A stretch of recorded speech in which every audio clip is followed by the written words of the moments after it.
স্বার্থপর এই দুনিয়া খোদার কসম কারোর জন্য থামে না, বড় স্বার্থপর।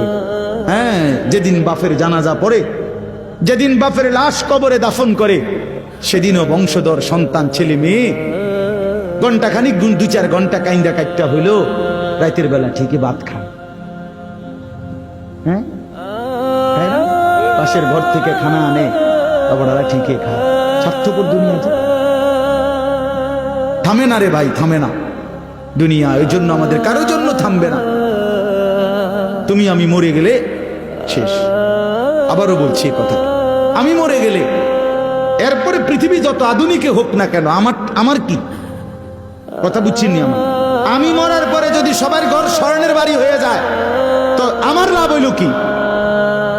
আমার মৃত্যুর পরে যদি সব মানুষ আধুনিক হইয়া সাঁদের দেশেও জায়গা, আমার ফায়দা কি? আমি তো না, আমি তো মরে গেলাম। যে কবরে চলে গেল সে কি আর ফিরে আসবে? আল্লাহ আমাদেরকে বুঝ দান করেন।